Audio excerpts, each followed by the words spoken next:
After well over 30 years, it feels like every single invitation that the Mario Brothers receive is tinged with danger, and yet they still happily accept each and every single one of them, whether it's a suspicious free vacation or the promise of a freshly baked cake. So you know what's going to happen when the pair of them are invited to an origami festival in Toad Town. That's right, Ollie, the Origami King, is going to show up and start folding everyone into soulless origami versions of themselves. Classic. After a bit of a lucky escape though, in which Mario befriends Ollie's sister Olivia and learns to harness some of her origami powers in the process, these two characters now have to journey across the lands battling folded soldiers, rescuing paper people, and releasing the paper streamers that have wrapped themselves around Princess Peach's castle. She has obviously been transformed and is being held hostage. The main new innovation for the game comes in the battle system, ditching the single-use consumable attacks of Sticker Star or Colour Splash and giving you a puzzle to solve to try and line up origami enemies for Mario's attacks. Arrayed on a circular grid around Mario, you can spin rows or shift columns to set the enemies into a line for some boot stomping or into groups of 4 for some hammer smashing.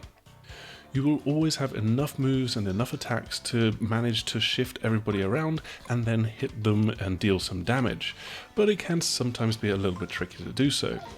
Manage to line up all of the enemies and you will get a healthy dose of bonus damage, which can then be boosted further by some classic Mario RPG timed button presses. It's a nice and engaging system that can really make you scratch your head later on in the game, but that comes far too long after you have tired of the monotony and the simplicity of those early encounters.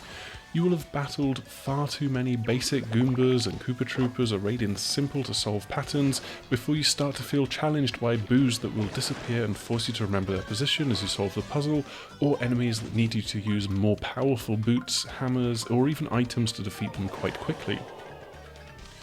So it actually comes as a bit of a shock when that step up in difficulty does actually happen. It was rare that I'd take any hits at all until the third main area in the game, and only on 2 or 3 occasions up until that point was I truly stumped by a particular battle layout. Even after the midpoint, Mario's pool of health has grown that I was never really in risk of losing a fight, and simply had to adjust to use some of my many higher powered but breakable weapons. All of that, of course, is when I actually ended up in battle, because I'd actively avoid the origami enemies that meandered around the world. The RPG elements in Paper Mario the Origami King are pretty paper thin. There's no experience gathering for level up, and so there's also no real motivation to engage in battles when coins are the only reward. You can occasionally find health upgrades hidden away in the world or through the story, and these also bump up your defense and power output, and that is the real substitute for RPG style leveling. Anything beyond that comes from gear items that you can buy to give you a health boost in battle, more time to solve puzzles, and things like that. So, with no experience to grind for and your pockets always overflowing with coins, you'll probably start to avoid fights halfway through the first main area of the game. There's also no return to the weird and wonderful stories and characters of old. Olivia is a standout character. Her youthful enthusiasm for exploring the world and her quirky sense of humour is really quite endearing, but she stands out as the only friendly character that you meet that isn't a paper denizen of the Mushroom Kingdom.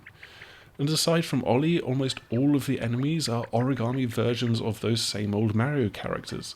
It's really strange when Super Mario Odyssey introduced Tostorinans, Volbonans, Bonitors, and so many more new races as you explored its kingdoms, that this game then goes and ignores the Paper Mario history of having unique characters in favour of just having Toads. Lots and lots and lots of Toads. Oh sure, they have been imbued with some character. There's a ship captain Toad who's pretty cool, there's an amnesiac Bob-omb who has a heartwarming and poignant character arc as your companion, and Olivia's naivety when meeting new situations is adorable, if a little bit overdone at times. But it really does feel like it's just Toads everywhere. Paper Mario the Origami King also has some of the dullest collectibles I've ever encountered in a video game. You'd think that trying to find the chests tucked away in hidden areas would reward you with cool little trinkets, and an RPG where you level up or have some pressure placed on item usage would be able to offer some stat boosts and modifiers to find. Instead, this game just gives you trophies that are about as interesting as a brick.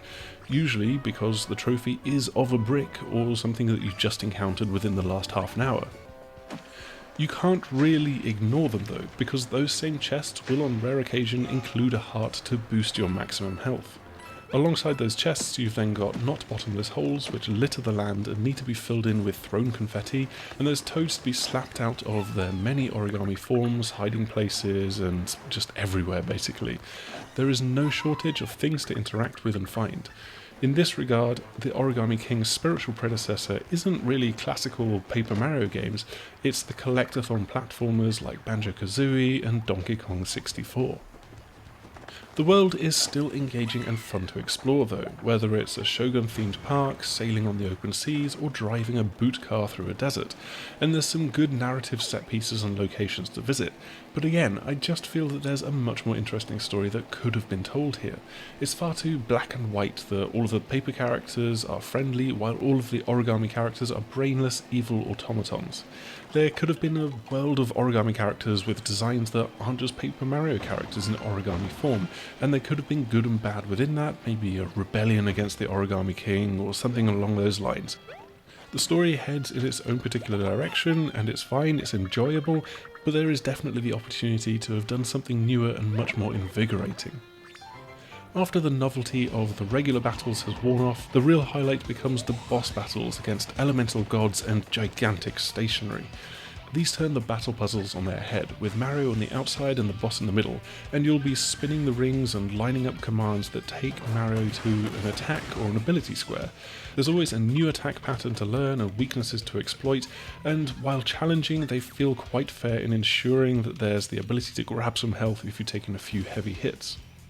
These back and forth ding-dong battles can easily stretch out for 20 minutes as you step into the arena and try to puzzle out what it is you exactly need to do in order to overcome them. Throughout the entirety of the game, I always look forward to seeing what new twist these battles would put on proceedings. Paper Mario: The Origami King is solid, but it just feels a bit unremarkable. It's a bit like that table of snack food at a party, where you'll happily nibble away just because you're stood next to it or feeling a little bit peckish, but it's not exactly going to fill you up. The new battle puzzles and the boss fights in particular stand out as high points, but when the world and the endless toads fail to spark the same kind of delight, in the end it just feels like a bit of a missed opportunity. That's all for this video review, but thanks as ever for checking it out. You can head over to thesixaxis.com where we've got this in written form, but aside from that, before you go, please make sure to like, subscribe, hit the bell, the usual kind of YouTubey things, and so hopefully we will see you again soon. Goodbye!